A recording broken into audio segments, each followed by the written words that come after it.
Every country has a secret, a story buried deep in its archives. A moment of national shame so bizarre, so utterly unbelievable, it sounds like a joke. But this one is real. In 1932, the Australian government, armed with battle-hardened soldiers and the deadliest weapons of the era, officially declared war. Not on another nation, not on an ideology. They declared war on a bird. It's the most humiliating military defeat you've never heard of. And the truth behind it is far stranger than the headlines. If you think you know how this story ends, you're wrong.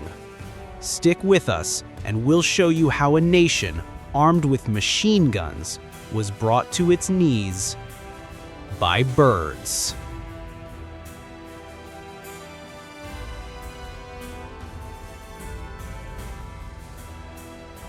What if I told you a sovereign nation, hardened by the horrors of a world war, capable of deploying the deadliest technology of its age, went to war and lost?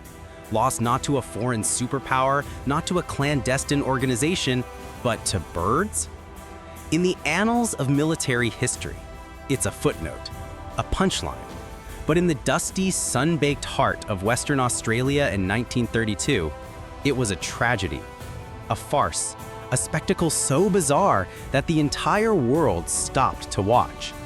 It was the Great Emu War, and trust me, you have no idea how utterly humiliating this loss truly was. The Australian dream of the 1920s was built on wheat. Vast golden fields stretched across the countryside, a promise of prosperity. But in 1932, two forces converged to shatter that dream. First, the Great Depression, and second, 20,000 flightless avians. The soldiers returning from World War I had been promised land in the wheat belt. They settled, they sowed, and then the emus arrived. A brown, feathered phalanx displaced from their traditional hunting grounds by the very farming that sustained the veterans. They ate the crops, they tore down the fences, leaving chaos and financial ruin in their wake. The farmers were desperate. They were facing starvation. They needed help. They asked the government for bullets. They got something far more dramatic. They got the army. The Prime Minister, Sir George Pearce, saw a twofold solution: satisfy the farmers and create a little positive PR for a military that needed a morale boost. The official mandate was simple: eliminate the emus. The strategy was even simpler: send in the firepower. On November 2, 1932, Major G.P.W. Meredith of the 7th Heavy Battery of the Royal Australian Artillery arrived in the dust-choked theatre of operations near Campion, Western Australia. His equipment? 2 Lewis automatic machine guns, more than 10,000 rounds of ammunition, an entire military detachment. Against the enemy, emus. The arrogance was palpable. The expectation was that this would be a training exercise, a quick, bloody, necessary cleanup operation. What Major Meredith and the rest of the world failed to account for was the sheer, baffling resilience of the emu. The first engagement, 50 birds within range, Meredith gave the order to fire. Pound, pound, pound. The machine guns roared, the farmers cheered. Dust and feathers filled the air. And then, the unthinkable happened. The emus didn't panic and scatter randomly. They employed what can only be described as a coordinated military tactic. They immediately split into tiny groups, small mobile units of around 6 birds. They dispersed across the fields, running at speeds up to 30 miles per hour, weaving, dodging, shrugging off hits that would fell a human. The soldiers later complained that the emus were bulletproof, but the truth was simpler. They were tactically superior. Of the first 50, the military managed to kill perhaps a dozen. The rest, they melted away. The machine guns, designed to mow down human infantry, were useless against the speed and the chaotic intelligence of the bird. The first day of the Great Emu War was a catastrophic, embarrassing failure. Word travels fast, even in 1932. As the military struggled to hit a single bird, the journalists who had been invited to document the swift victory were filing a very different story. Headlines across the world screamed the absurdity. The emu army strikes back. Birds win war against Australian military. The international community was transfixed. Everyone needed to know, how could this happen? This wasn't just a local problem anymore. This was a global spectacle, a symbol of man's hubris facing nature's unforgiving, chaotic reality. Major Meredith, already under immense pressure, tried a new tactic, a convoy. Mount the machine guns on the back of a truck and chase the birds down. Predictably, this went worse. The roads were rough, the truck was slow, bumpy, the emus could accelerate faster, and when the soldiers did get a shot off, the recoil simply damaged the truck. They blew out the vehicle's tires, they destroyed the suspension, and the emus? They kept running. In one desperate maneuver, the soldiers managed to corner a large flock. Meredith gave the order, a barrage of rounds. The result? 2 dead emus. The ammunition spent? 9,000 rounds. The ratio was staggering, 9,000 rounds for 12 birds. The emotional resonance back home was turning toxic. The farmers felt betrayed, the public was laughing, the military was disgraced. The emus, it seemed, were not just surviving, they were winning. And the commander in charge of the war, Major Meredith, would soon be forced to confront the impossible truth. The emus were better at war than the Australian army was at killing them. By the second week of November 1932, the war was a catastrophic failure. Major Meredith was sending back reports not of military success, but of the emus' seemingly supernatural ability to evade capture. The machine guns, one report stated, are almost useless. The emus' resistance to impact is astonishing, and their power of dispersal rivals that of a skirmishing party. This was not a military exercise. This was a debacle. Defense Minister Sir George Pearce, the man who had authorized the operation, was suddenly facing a political firestorm. The very public relations exercise he had envisioned had backfired spectacularly. He had sent the Royal Australian Artillery to squash a minor agricultural problem, and now he was being asked in Parliament, "How many of our enemies have we killed, and how many of our soldiers have they killed?" The answer was, of course, a handful of birds and 0 casualties to the bird side. The Australian military hadn't just failed, it had been statistically humiliated by a flock of flightless birds.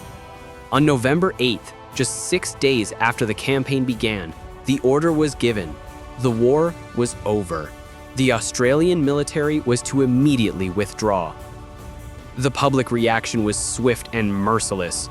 Cartoons flooded the press, emus in army helmets, emus pinning medals on each other, emus demanding the unconditional surrender of the Australian Commonwealth.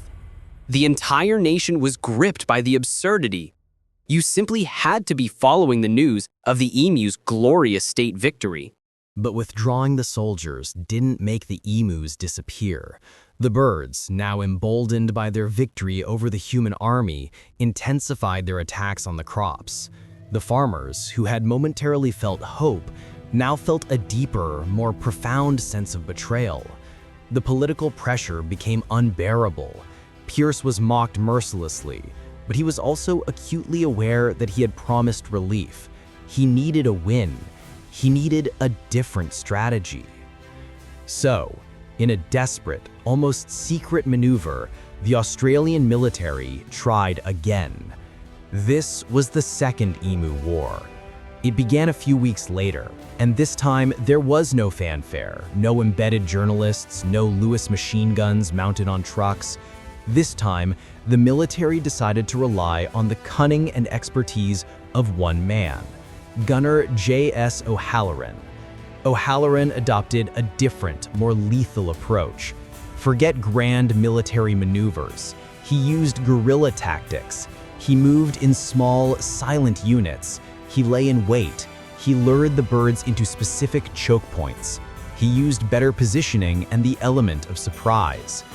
Over the course of the next month, O'Halloran and his team managed to achieve what Major Meredith's heavy battery could not. They killed nearly 1,000 emus, a bloody, horrific, but statistically significant number. The cost in ammunition was still astronomical, but the death toll was enough to satisfy the minister. In mid-December 1932, the official campaign was finally, quietly, wound up. The official military death toll on the emu side was 986. The ammunition used, approximately 10,000 rounds. But even then, history's irony was relentless. While the military claimed a late-stage victory, they never solved the core problem. The emu population was essentially untouched. The true war against the birds would not be won by machine guns and artillery. It would be won by simple farm equipment. The veterans and farmers, realizing the absurdity of asking the army to fight their battles, turned back to the basics. The government finally provided what the farmers had requested all along: ammunition and a bounty system. The farmers, using hunting rifles and their intimate knowledge of the land, proved far more effective than the entire Royal Australian Artillery. But the real solution, the permanent, unromantic answer to the emu problem, was something completely different. The fence. Australia already had the world's longest fence, the dingo fence, stretching thousands of miles. The farmers' ultimate victory over the emus involved extending and improving existing boundary fences, creating physical barriers that were too high and too strong for the emus to breach. It was not military power that won the war. It was infrastructure. The Great Emu War stands as a profound, absurd moment in history. It cost an entire military detachment its reputation, and it proved two fundamental truths about the Australian landscape and its creatures.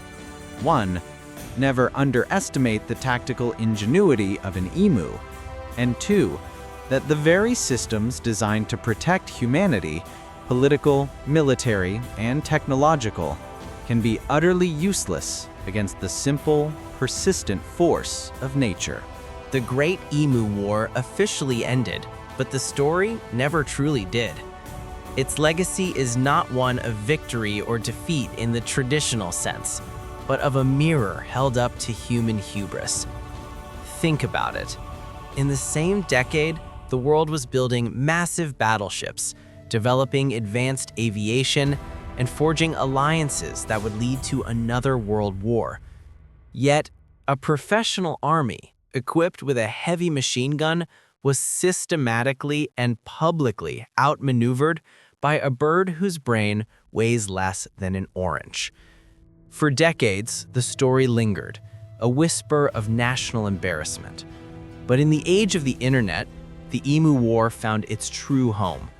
It has become the ultimate viral history trigger, the meme, the cultural shorthand for government overreach meets nature's absurdity.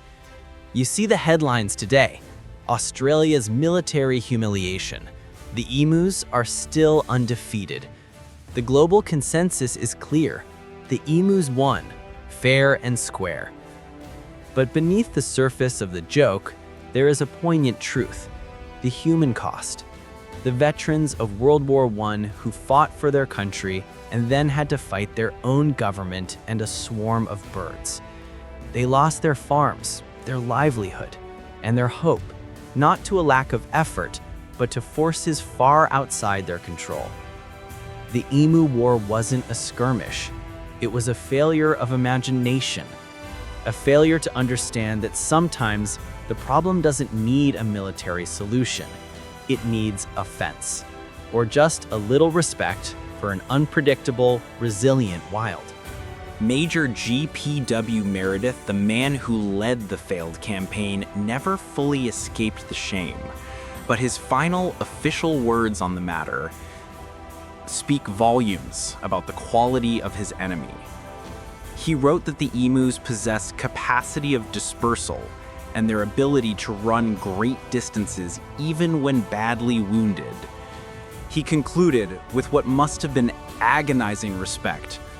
If we had a military division with the bullet-carrying capacity of these birds, it would face any army in the world. Think of that.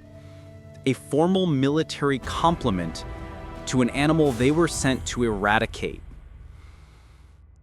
Today, the emus roam free in the scrublands of Australia. They are protected by law, a national icon that shares space on the coat of arms with the kangaroo.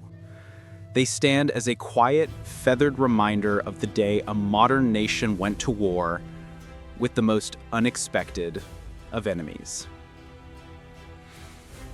The official records say the war ended in 1932, but for anyone who has heard the story, for anyone who has seen the enduring power of the emu to mock the machinery of man, you know the truth. The emus never signed a treaty. They never surrendered. They simply won. And they are still out there. The Great Emu Waiting. War, a conflict born of economic ruin, fueled by political ego, and finally laid to rest not by machine guns, but by wire, wood, and the relentless, undeniable wisdom of the natural world. The military learned that day that some problems can't be solved with firepower.